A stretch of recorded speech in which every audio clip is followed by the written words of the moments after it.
Then we have what's called Dua al-Mas'ala. Dua al-Mas'ala and what's called Dua al-Ibadah. The ulama differentiate dua into categories. One's called Dua al-Mas'ala and Dua al-Ibadah. I'll explain the words now. We know what dua is, we've covered that in quite some detail now, for 10 minutes at least. Now we have the word Dua al-Mas'ala. What does the word Mas'ala mean? And the word al-Ibadah. That's quite straightforward, this thing. Anyway, Dua al-Mas'ala refers to a dua of requesting something. Su'al, a question. Sa'ala, yas'alu, you know. So, a dua al-Mas'ala, as you can imagine, is a dua where you are requesting something. Oh Allah, please make this talk beneficial to the people. That's a dua. Ameen. Qul ameen. Ameen. That's a dua, and it's a request. It's a request. So that's one definition. What's the one category of dua that Rama discussed? It's called Dua al-Mas'ala. The other example was, the other category was called Dua al-Ibadah. And actually, I'll explain that in a minute. I'll discuss a bit more about Dua al-Mas'ala before I continue to the second part. Alright, am I talking too fast?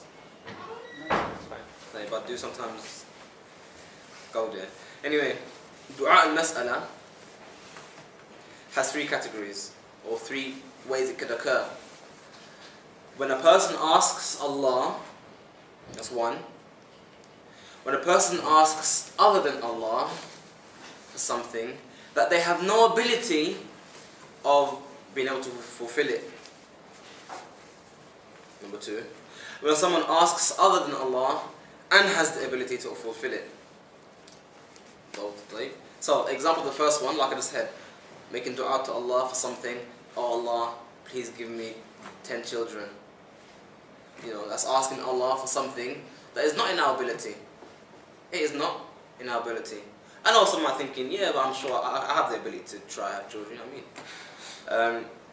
But as you grow up, inshallah, everyone's in university, but as you grow up and you hear a lot of stories, you realise, well, I'm sure you know, but you realise really that even something is something you think you well in your capacity is not in your capacity.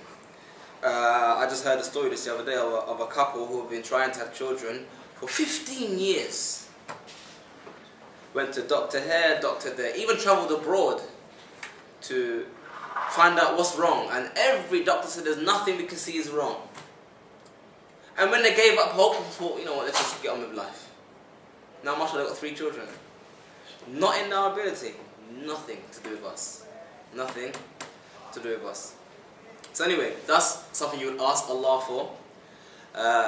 And there's another, the second part, or second category, or second subsection of this was asking other than Allah for something they can't do. Like asking, I don't know, some sheikh, or some righteous person, or some rabbi, or whatever, for children. I can't get pregnant. Please, Rabbi, do something for me. Okay, I'll do some or whatever. He has no ability to do it or help you. Or, more still, asking someone who doesn't even know you're asking. Has no ability to even answer your dua if you ask them. That's someone who is dead. That's someone who is dead. Or someone who is not around.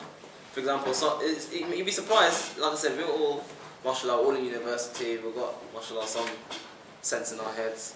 So we understand that asking so-and-so sheikh in India, silly idea, you know what I mean? But you'd be surprised there are a lot of people who do that. They will actually call out to a sheikh who's in a particular place. And they believe he can hear an answer. So this is the second type of dua, when someone may ask a person who has no ability to answer them, nor even hear them. Which reminds me of one current shaitan who lives and breathes. Allah give him what he deserves. He said in his book, when the angels come to take the souls of Allah, I will take it for them. As in, it's one thing to have people call upon you and you don't say anything, but to actually write it in your books and encourage people to do it, it's quite bad. And I met one brother, as a Greek brother, mashallah. When he became Muslim, I don't know how many people I said, but when a person becomes Muslim, don't know anything. So he went to a masjid, and it happened to be one of his masajid. And he told me one of the du'as that they taught him, from the first things they taught him when he became Muslim, after just saying the Shahada. But a couple minutes ago, they said to him, when you go into your home, say, A'udhu bi Shaykh Nazim. I seek refuge in Shaykh Nazim. That's terrible. He just entered Islam, he wanted to leave. SubhanAllah. But anyway, the point is, to mention all that, is that it does exist, and people do that. Be it Muslims or other than Muslims. Obviously, other than Muslims is common. Christians, Hindus, everyone does it. Even Jews. Don't think that Jews are monotheists like we are. No, they have their fair share of shirk. And this category of dua is shirk. And when anyone does so, without making tawbah to Allah, and dies upon that, has died mushrikan. And the third type of dua is to ask someone for something that they can do. So, for example, they'll phone up their doctor, say, Doctor, I'm sick. Can I have an operation? Yes, I can. I'll book you in this week. You know, number one, he found him, didn't call him from afar. Doctor could hear him, and he was able to do an operation. Nothing wrong with it. So you called out to the doctor for something, and he said, no problem. I'll book you in. Speak to my secretary. So that kind of dua is nothing. There's nothing wrong with it whatsoever. And like I said, the second type of dua al-ibadah. That type of dua is not specific to just asking for something. It's not specific to just asking for something. Rather, it encompasses every act of worship. Every act of worship, be it salah or fasting or hajj or any type of obedience to Allah. It is called dua al-ibadah. It is called dua al-ibadah. And there's a connection between dua al-mas'ala and dua al-ibadah. Although they are separate in terms of its definition and how you describe it, there's a connection between the two. And that is that every time a person asks Allah for something specific, is automatically ingrained within it dua al-ibadah, because the act of ibadah. The feeling of hope, the hope for Allah's mercy and His answering a dua, and the fear of Allah's punishment, that occurs at the moment of supplicating to Allah and asking for Allah. So therefore, that's the element of ibadah, which is dua al-ibadah. So that from one angle, dua encompasses dua al-ibadah. And from the other angle, dua al-ibadah encompasses dua al-mas'ala, as in the dua of worship encompasses the dua of asking. Because when we do, like as one of the ulama said, if you ask anybody, why are you praying and fasting and doing hajj and obeying Allah? Before they even answer the question, they will already have answered in their heart because they want the pleasure of Allah. They want Allah to be pleased with them.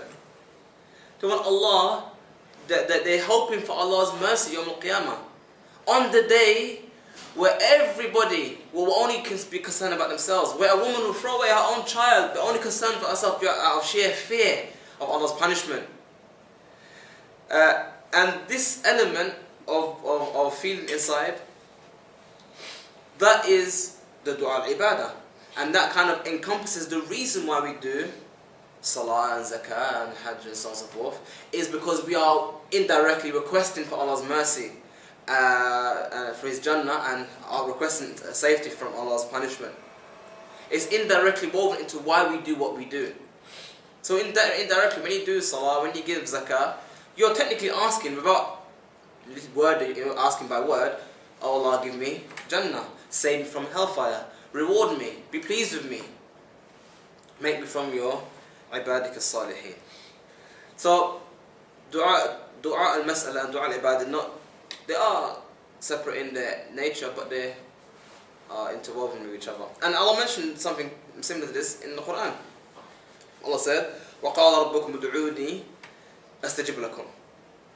And Allah said here, ادْعُونِي أَسْتَجِبْ لَكُمْ. So call upon me, and I will answer you. إِنَّ الَّذِينَ يَسْتَكْبِرُونَ. So here we have, for the rest of the ayah, here we have Allah ordering us to call upon Him. And then Allah continues, إِنَّ الَّذِينَ يَسْتَكْبِرُونَ عَنْ عِبَادَتِي سَيَدْخُلُونَ جَهَنَّمَ دَاخِرِينَ.